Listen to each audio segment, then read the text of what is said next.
당시의 시대가 박해와 고난의 그런 시대라고 부를 만큼 그 당시에 하나님을 섬기는 주의 자녀들이 그런 영적인 큰 싸움 앞에 그들이 매일매일 살고 있다라는 이야기들을 우리가 여러 번 나누었습니다. 오늘 우리가 있는 이 말씀 중에 읽지 않았지만은 13절 말씀에 보면요, 이렇게 표현하고 있습니다. 당시에 성도들을 향해서 이렇게 표현했어요. 택하심을 함께 받은 바벨론에 있는 교회라, 이렇게 표현했습니다. 바벨론이라 이렇게 말했죠. 이것은 옛적의 역사 가운데, 구약 역사 가운데 있었던 바벨론의 제국이라고 하는 이름을 따왔지만 이방의 나라, 이방의 세계, 하나님을 대적하는 그러한 영적인 대적, 이것을 표현할 때 바벨론이라고 하는 말을 비유적으로 사용합니다. 요한계시록에 가서도 보게 되면 큰 음녀 바벨론이 무너졌다 하는 그러한 메시지를 우리가 요한계시록을 통해서 확인하는데, 여기 베드로 사도가 당시에 로마의 5주에 흩어져 있었던 흩어진 나그네들, 흩어져서 살고 있지만 동일한 소망을 가지고 주님을 향해서 살아가고 있는 모든 성도들을 향해서 이렇게 표현하는 말이 바벨론에 있는 교회, 당시 로마 제국을 이렇게 표현하는 말입니다. 영적인 의미로는 조금 전에 말씀드렸던 것처럼 하나님을 알지 못하고 하나님을 대적하는 세상의 한복판, 그런 영적인 모든 세력들, 이런 것들을 의미하는 표현으로 이해할 수 있는 말입니다. 그래서 당시에 그 성도들이 어떤 상황에 있느냐, 바벨론에 있다, 이렇게 표현하는 거죠. 바벨론에 있는 교회라. 고난 가운데 있고 그 고난 속에서 힘겨운 신앙의 싸움을 싸워가고 있는 그러한 성도들을 향해서 그렇게 표현하고 있는 겁니다. 그러나 그러한 성도들은, 그 성도들이 갖는 그러한 당하는 고난의 내용은 여러 차례 살펴보는 것처럼 그 고난은 긴 게 아니다. 짧은 고난이다. 잠깐 받는 고난이다. 이렇게 표현했습니다. 10절에 가서 보면 잠깐 고난을 당한 너희라, 이렇게 표현했죠.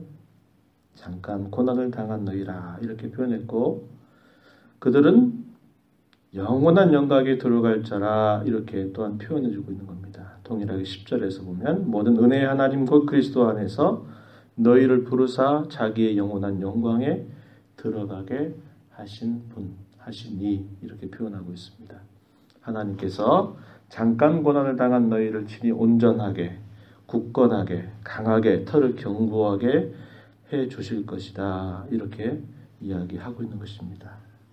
그런 현실을 살고 있는 교회와 성도들을 향해서 사도가 계속 이 서신을 통해서 그들로 하여금 앞서 고난의 그러한 모범을 보이신 예수 그리스도의 고난을 생각하고 그분의 고난을 갑옷으로 삼고 그분의 자취를 따라가는 자로 이 땅을 살아갈 것을 계속적으로 권면하고 있는 것입니다. 교회를 향해서 권면하고 있는 내용들이 오늘 5장에서 우리가 살펴볼 수 있겠는데, 본문 1절부터 4절 내용에서는 교회를 이루고 있는 이들을 향해서 이렇게 권면하는 거죠. 먼저는 여기 장로들에게 권한다 그랬습니다. 1절에 보면 장로들, 여기서 말하는 장로들은 오늘날의 목회자들을 뜻하는 그런 말입니다. 그런 장로들에게 권한다. 그러나 이 내용이 목회자 저뿐만 아니라 앞에서 이끌어가고 있는 모든 이끌어가는 리더에 속하고 있는 그런 이들, 작게는 구역장이든 또 기관장이든 교회 가운데 직분을 맡은 이들에게 적용해 볼 수 있는 그런 표현이 되겠죠. 교회 성도들을 섬겨가고 이끌어가는 자들을 향해서 사도가 이렇게 말하는 겁니다. 양무리를 쳐라. 근데 어떤 양무리인가? 2절에 보면 너희 중에 있는 하나님의 양무리를 쳐라 그랬습니다. 하나님의 양, 누구의 소유라는 말이죠? 하나님께서 친히 택하여 불러 세우신 하나님의 소유에 속해 있는 성도라, 이렇게 표현하는 거죠. 교회를 이루고 있는 모든 성도들은 그런 자세를 가져야 됩니다. 우리가 섬기고 우리가 함께하고 있는 우리의 모든 대상들은 그저 인간적인 관계로 맺어진 게 아니라 하나님께서 그의 사랑하신 아들 그 예수 그리스도의 존귀한 피로 말미암아 그들을 세상 가운데 산에서 하나님의 소유가 된 자들이다 하는 겁니다. 그래서 교회 가운데서 앞서서 섬기는 이들은 성도 한 사람 한 사람을 대할 때 자기 양을 대하듯이 그렇게 대할 게 아니고 주님께서 친히 피로 값주고 사신 주님의 귀한 양을 대한다. 이런 생각을 가져야 됩니다. 그래야만 조심하게 되는 거죠. 내가 내 소유를 가지고 내가 마음대로 하는 거에 대해서 누가 뭐라고 하지 않을 수 있지만 우리는 우리의 소유를 가지고 하는 게 아니라 하나님께서 친히 소유하신 피로 값주고 사신 그러한 성도를 섬기고 대하는 일이다 하는 겁니다. 그래서 어떤 마음으로 대해야 되느냐? 주님께서 기대하시는 마음. 주님이 친히 소유권자이기 때문에 그 주님이 원하시는 그런 마음을 따라서 성도를 대하고 섬기는 자세를 가져야 된다. 이렇게 여겨야 되는 거죠. 주님의 교회는 어느 누구의 소유도 아니라 하나님께서 친히 피로 값주고 사신 하나님의 소유에 속해 있다. 이런 생각을 언제나 가져야 된다는 겁니다. 그래야 우리가 늘 조심하는 거죠. 늘 조심할 수 있는 겁니다. 그래서 세상의 단체와 근본적으로 구별되는 것은 바로 하나님께 속해 있는 그러한 성도를 섬기는 일이기 때문에 그렇다는 겁니다. 그래서 그럴 때 어떻게 해라? 억지로 하지 말고 중요한 것 하나님의 뜻을 따라서 자원함으로 하라는 겁니다. 다른 사람을 자기의 이익의 수단으로 삼아가지고 더 높이 밟고 올라서려고 하는 그런 욕심을 취하지 말라는 거예요. 더러운 이득을 위하여 하지 말아라 이렇게 말합니다. 내가 어떤 사람과 특별히 성도를 대하면서 그 성도를 통해서 내가 뭘 얻겠다. 내가 어떤 것을 위해서 그들을 수단으로 사용하는 그런 자세를 절대로 가져서는 안 된다. 이렇게 말하고 주장하는 자세보다는 양무리의 본이 되도록 하라고 이렇게 권하고 있다 하는 겁니다. 4절 말씀에 보면 목자장 모든 목자들 이끌어가는 사람들의 최종적인 머리가 되시는 목자장이 나타나실 때 시들지 아니하는 영광의 관을 얻게 하실 것이다. 이렇게 표현하고 있는 겁니다. 그래서 늘 주의하고 늘 조심하는 자세를 가져야 된다 이 말이죠. 앞에 교회 가운데서 앞서서 섬기고 이끌어가는 모든 사람들은 항상 주님의 권속, 주님의 소유, 주님의 피로 값주고 사신 이들을 그러한 섬기는 자다라는 생각을 갖고 항상 본이 되려고 노력을 하고 하나님의 양무리를 잘 인도해서 그들을 진심으로 위하고 섬겨가는 자세를 가질 때 그 교회가 질서 있게 잘 서간다 하는 것이고요. 또한 여기 계속해서 또 다른 대상을 향해서 사도가 권하는 말 5절 이하에 보면 젊은 자들아 이렇게 표현합니다. 젊은 자들아. 우리가 작게는 교회 가운데서 이제 따르는 그런 성도들을 이렇게 표현하는 것으로 볼 수 있겠는데 이와 같이 이 말은 이와 마찬가지로 이렇게 표현하는 말입니다. 이와 같이 장로들에게 순종하고 다 서로 겸손으로 허리를 동이라. 왜냐하면 하나님은 교만한 자를 대적하시지만은 겸손한 자들에게는 은혜를 주시기 때문이다. 이렇게 말하고 있는 겁니다. 그래서 하나님께서 앞서 세우신 자들을 향해서 그 권위를 순종하고 그 권위를 인정하는 것은 하나님께 순복하는 것이고 하나님께 순종하는 것과 다르지 않은 것으로 여기는 겁니다. 그래서 서로가 겸손함으로 허리를 동이고 그러한 자세를 가지고 섬겨가라 이렇게 말하는 거죠. 다시 말하면 하나님께 순종하되 하나님께서 교회 가운데 세우신 질서를 존중 여기고 따를 것을 이야기하고 있고요. 또 한편으로는 마귀에 대하여서는 그를 향해서 어떻게 하라고 말합니까? 대적해라 이렇게 말합니다. 8절 가서 보면 근신하라 깨어라 너희 대적 마귀가 우는 사자같이 두루다니며 삼킬 자를 찾는다. 너희는 믿음을 굳건하게 하여 그를 대적하라 이렇게 말합니다. 우리의 싸움의 대상에 관해서 늘 그 대상을 혼돈하면 안 된다 이 말이죠. 우리의 싸우는 대상은 마귀입니다. 마귀 혹은 사탄이라고 하는 거예요.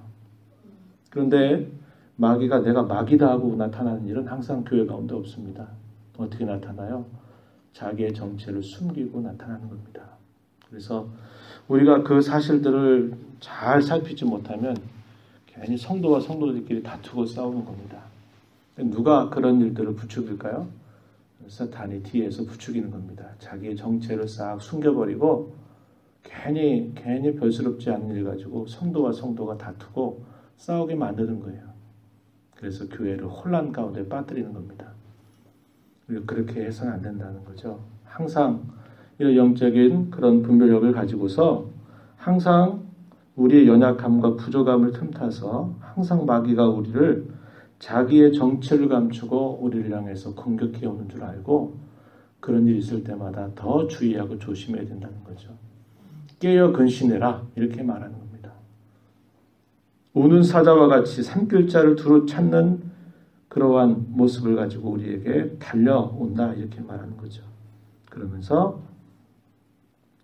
하나님께는 순종하는 자세, 마귀에 대해서는 담대하게 그와 대적하는 그런 자세를 가지고 살아가라고 하는 겁니다. 왜요? 우리가 이 땅에 사는 것은 바벨론에 있는 교회와 같기 때문에 그래요.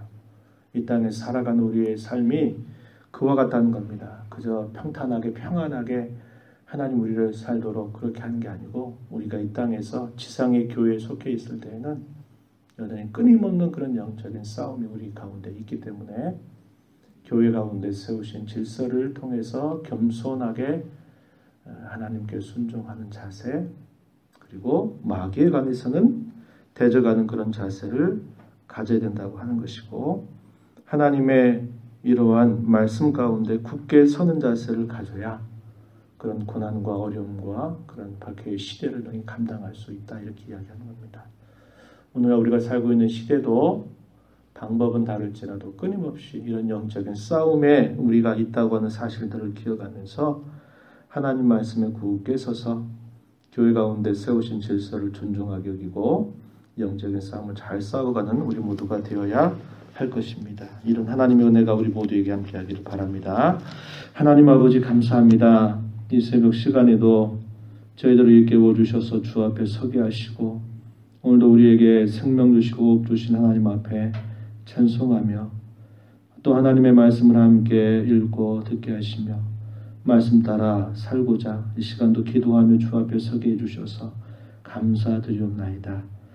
우리가 살아가는 삶이 잠시 잠깐 살아가는 삶임에도 불구하고 저희들의 신분이 이제는 하늘에 살아있는 소망 영원한 기업을 잇는 자로 저희들을 존귀하게 하신 하나님의 은혜를 기억하고 이 땅에 살아가는 저희들의 삶이 나그네와 같은 삶임을 언제나 기억하며 영적인 싸움의 선상에서 매일매일 살아가고 있음을 기억하고 주님께서 저희들에게 주신 말씀에 굳게 서서 주님의 말씀에 관하여는 저희들이 언제나 순종하고 귀를 기울여 듣게 하시며 우리의 대적 마귀를 향해서는 항상 대적하고 굳세게 싸우려고 하는 결단을 가지고 저희들의 삶을 살아가도록 도우시옵소서.